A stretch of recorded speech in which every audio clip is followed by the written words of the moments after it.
18 American intelligence officers trapped inside a military base with no way out. Not detained, not surrounded by enemy forces, trapped under hundreds of tons of reinforced concrete and twisted steel after a single Iranian missile strike turned one of the most secure United States intelligence facilities in Africa into a tomb. Welcome to Legal Lens USA. I am your host, David Reynolds. What you are about to hear will fundamentally change how you understand the current state of American military vulnerability in the Middle East and beyond. The next few minutes will reveal information that mainstream outlets are deliberately downplaying, because acknowledging the full scope of what just happened would require admitting that decades of military doctrine and hundreds of billions in defense spending have been rendered obsolete by a weapons system that most Western analysts dismissed as propaganda just months ago. Before we go any further, if you are new here, hit that like button and subscribe right now, because we cover stories like this before anyone else does, and we break them down in a way that actually makes sense. Camp Lemonnier sits in Djibouti, a small nation on the Horn of Africa, at the strategic choke point where the Red Sea meets the Gulf of Aden. For those unfamiliar with the geography, this is not some remote outpost of minimal significance. This is the only permanent United States military base on the African continent. Camp Lemonnier serves as the primary hub for American intelligence operations across East Africa and the Arabian Peninsula.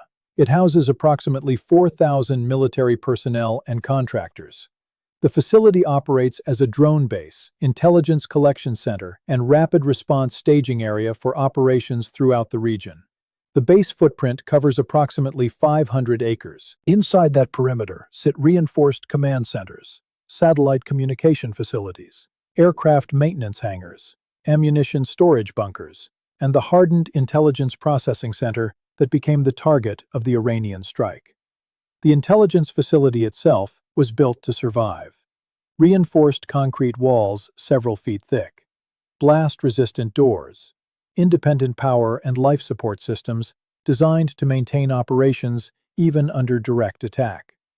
The defensive architecture incorporated lessons from decades of military base design, specifically intended to protect high-value intelligence assets and personnel from aerial bombardment, artillery strikes, and even tactical nuclear weapons. American military planners considered this facility effectively invulnerable to anything short of sustained conventional military assault by a peer adversary. And even then, the expectation was that personnel could shelter in place until relief forces arrived. Then, on a morning that will be remembered in military history, Iranian forces demonstrated that those assumptions were catastrophically wrong. According to Iranian sources and statements circulating through regional media, a single Khorramshahr-4 ballistic missile was launched from Iranian territory, traveled approximately 2,000 kilometers across Saudi Arabia and the Red Sea, and struck the intelligence processing center at Camp Lemonnier with such precision and destructive force that the entire structure collapsed inward, trapping everyone inside under the rubble. The Khorramshahr-4 represents Iran's most advanced ballistic missile system, and understanding what makes this weapon different from conventional missiles is essential to grasping why this strike represents such a profound shift in regional military dynamics. Most ballistic missiles that have dominated warfare for the past 70 years follow a predictable pattern. They launch vertically, ascend through the atmosphere into space, follow a ballistic arc governed by basic physics, and then descend toward their target along a trajectory that radar systems can track and computers can predict with reasonable accuracy. That predictability is what makes missile defense possible. If you know where a missile is going, you can position interceptors to meet it. You can calculate the intercept point, launch your defensive missiles, and destroy the incoming threat before it reaches the target. The entire architecture of American missile defense, the Patriot batteries, the THAAD systems, the Aegis destroyers, all of it depends on that fundamental predictability. The Khorramshahr-4 destroys that assumption. Instead of following a simple ballistic trajectory, the Khorramshahr-4 uses what is called a maneuverable re-entry vehicle. During the terminal phase of flight, as the missile descends toward its target, the warhead can adjust its trajectory. It can shift left or right, speed up or slow down, change its angle of descent. These maneuvers are not minor corrections. We are talking about lateral movements of hundreds of meters and velocity changes that alter intercept calculations in real time. For missile defense systems designed to hit a target moving along a predictable path, these maneuvers create an impossible problem. Imagine trying to catch a football while running at full speed. Now imagine the football can suddenly change direction mid-flight without warning. That is what interceptor missiles are facing when engaging the Khorramshahr-4. The technical specifications are remarkable. Iranian officials claim the Khorramshahr-4 has a range of 2,000 kilometers, carries a warhead weighing up to 1,800 kilograms, and achieves terminal velocities exceeding Mach 8 during its final approach. At that speed, the missile is covering approximately 2.5 kilometers every second. The time between detection of the final maneuver and impact can be measured in single-digit seconds. No human operator can react in that window. Even automated systems struggle to recalculate intercept solutions quickly enough. The missile's guidance system reportedly uses a combination of inertial navigation, satellite positioning, and terminal optical guidance that allows it to identify and strike specific buildings within larger military complexes. This is not area bombardment. This is precision strike capability that can target individual structures. The engineering challenges involved in building such a weapon are extraordinary. The maneuvering system must function while the warhead is experiencing temperatures exceeding 2,000 degrees Celsius and aerodynamic forces that would crush conventional materials. The guidance electronics must continue operating in an environment that would instantly destroy standard computer components. The control surfaces, or thrust vectoring systems, that enable maneuvering must respond within milliseconds, while partially ablating from atmospheric friction. Building a system that can do all of this reliably represents an engineering achievement that only a handful of nations have demonstrated. And yet, Iran apparently has done exactly that. According to Iranian sources, the strike on Camp Lemonnier was intended to demonstrate these capabilities in a manner that could not be dismissed or ignored. Video footage and satellite imagery from the base, circulating through regional media and intelligence channels, show what appears to be a direct hit on the intelligence processing facility, with structural collapse consistent with penetration by a large, high-velocity warhead. The images show rescue equipment positioned around the collapsed structure and what appear to be ongoing recovery operations. Iranian military officials stated that the strike was conducted with full knowledge of the facility's importance and the personnel inside, describing it as a direct message to American decision-makers that no installation, regardless of location or hardening, remains beyond Iranian reach. But here is where the story becomes even more significant. It was not Iranian generals celebrating this strike who provided the most damaging assessment of what it means. It was American defense officials and independent analysts who quietly acknowledged that current missile defense systems have no reliable answer to this class of weapon. A senior Pentagon official, speaking to defense journalists on condition of anonymity, stated that maneuverable re-entry vehicles represent the most significant challenge to ballistic missile defense in a generation. The official noted that existing systems were designed to intercept missiles following predictable trajectories, and that fundamental technological limitations make it extremely difficult to adapt those systems to counter maneuvering targets. Let that sink in for a moment. This is not Iranian propaganda.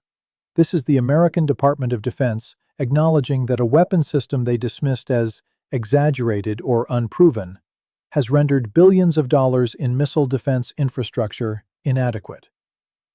An analysis published by the Missile Defense Advocacy Alliance, an organization that typically advocates for expanded American missile defense programs, concluded that current intercept systems have success rates below 20% against maneuverable re-entry vehicles under optimal conditions.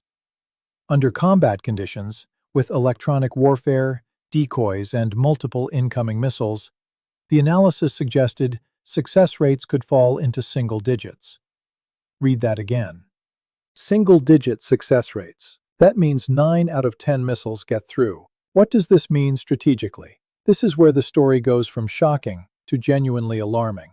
For decades, American military planners operated under the assumption that forward bases in allied nations provided secure platforms for power projection throughout their respective regions. Camp Lemonnier in Djibouti, Al Udeid Air Base in Qatar, Naval Support Activity Bahrain, Al Dhafra Air Base in the United Arab Emirates. These installations were considered hardened, defensible positions from which American forces could operate with relative security even during regional conflicts. The Khorramshahr-4 strike on Camp Lemonnier directly challenges that assumption. If Iran can strike a reinforced intelligence facility in East Africa with precision sufficient to collapse the structure and trap personnel inside, then every American base within 2,000 kilometers of Iranian territory now operates under a new threat calculus. You cannot solve this problem overnight. You cannot rush the engineering required to develop effective countermeasures. And in the meantime, every American military installation across the Middle East and parts of Africa now exists under a form of strategic vulnerability that fundamentally alters operational planning. Consider the implications for American force posture. Do you continue operating from fixed bases that represent known, vulnerable targets? Do you disperse forces across more numerous, smaller facilities that are harder to strike, but also harder to defend and support logistically? Do you withdraw to more distant locations beyond missile range, accepting the operational limitations that come with reduced proximity to potential conflict zones? None of these options are attractive, and all of them represent significant departures from established doctrine. The implications extend beyond immediate military operations. Every nation hosting American military facilities must now calculate whether the strategic benefits of that relationship outweigh the risk of becoming targets in any future conflict between the United States and Iran. If Iranian missiles can reach Djibouti, they can reach virtually any American installation in the greater Middle East and significant portions of the Mediterranean and Indian Ocean regions. Host nations may begin questioning whether American security guarantees are worth the vulnerability that comes from hosting installations that Iran has now demonstrated it can strike with precision. The economic implications deserve attention as well. Developing effective countermeasures to maneuverable re-entry vehicles will require substantial investment in new sensor systems, faster computers, more agile interceptors, and potentially entirely new defensive architectures. Estimates from defense analysts suggest that building a credible defense against this class of weapon could require $100 billion or more in research, development, and deployment costs spread across a decade. That represents resources diverted from other military priorities or added to defense budgets already straining under modernization demands across multiple domains.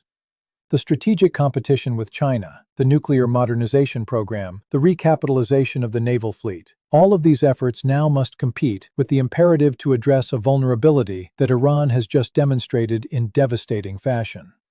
The geopolitical reverberations are already visible. Within hours of the strike on Camp Lemonnier, regional media reported that several Arab nations hosting American military facilities requested urgent consultations with Washington regarding defensive capabilities and potential exposure to similar strikes. The conversations reportedly focused on what additional missile defense systems could be deployed to protect these facilities, and what guarantees the United States could provide regarding the safety of both American personnel and host nation populations in proximity to the bases. According to sources familiar with the discussions, American officials struggled to provide satisfying answers because the honest assessment is that no currently deployed system offers reliable protection against this weapon. Regional governments are now calculating whether continued cooperation with American military operations justifies the risk of retaliation that they may have no ability to defend against. Some analysts suggest this could lead to requests for American force reductions or operational restrictions that would significantly constrain American military options in the region. According to American military officials and statements from United States Central Command, the situation at Camp Lemonnier remains under control, with ongoing rescue operations proceeding safely. Pentagon spokespersons emphasized that the base maintains full operational capability, and that reports of trapped personnel or significant structural damage are exaggerated. According to these official statements, the facility in question experienced what was described as a localized structural issue, unrelated to any external attack, and all personnel have been accounted for, with no casualties. The conflicting narratives, Iranian sources claiming a successful precision strike that trapped American intelligence officers versus American officials denying any attack occurred at all, created an atmosphere of confusion that has fueled intense speculation across military and intelligence communities. For many observers, the mere fact that Iran would claim such a strike and provide what appears to be supporting evidence suggests either a genuine capability demonstration or a propaganda operation of unprecedented boldness. The strategic significance persists, regardless of which account proves accurate. If the strike occurred as Iranian sources describe, it represents a fundamental shift in regional military balance. If it did not occur, but Iran is willing to fabricate such a claim, that itself reveals important information about Iranian strategic messaging and willingness to provoke American responses. In the absence of independent verification, which remains difficult given the secure nature of Camp Lemonnier and restrictions on journalist access to American military facilities in Djibouti, the truth of the incident remains contested. However, what is undeniable is that Iranian claims about the Khorramshahr-4's capabilities have been taken seriously enough by American defense officials to prompt urgent internal assessments and quiet acknowledgments that current defenses face significant challenges against this class of weapon. So where does this leave us? It leaves us at a moment in history where a single claimed strike, whether fully verified or not, has fundamentally shifted the conversation about American military vulnerability. The effectiveness of missile defense systems that cost hundreds of billions of dollars, and the strategic balance in a region that remains central to global energy supplies and critical shipping routes. 18 intelligence officers reportedly trapped under rubble at what was supposed to be one of the most secure American facilities on an entire continent. A missile system that American officials quietly acknowledge they cannot reliably intercept. Host nations questioning whether American presence provides security or invites catastrophic retaliation. Billions of dollars in defensive systems rendered inadequate by engineering advances that most Western analysts underestimated or dismissed. This is the reality that military planners are now confronting, and the answers are not clear yet. The response is not defined yet. But the question has been asked loudly in a single strike, real or claimed, on an American intelligence facility in Djibouti. This is a story that continues to develop, and Legal Lens USA will keep you updated as new information emerges. If this video helped you understand what is really happening with American military vulnerability in the current Middle East dynamic, please share it with someone who needs to see it and drop a comment below. Do you think the United States has a credible answer to Iran's Khorramshahr-4 right now? Or are we watching the effective obsolescence of forward-based strategy in real time? Let us know what you think, because this conversation matters, and your perspective matters. This is what one missile strike, confirmed or contested, has done to the conversation about power projection and regional military balance. Every defense ministry, every military analyst, every nation hosting American forces is now absorbing what that means. The implications are profound. The timeline for effective response is measured in years and billions of dollars. And in the meantime, American forces operate under a vulnerability that did not exist in military planning assumptions just months ago.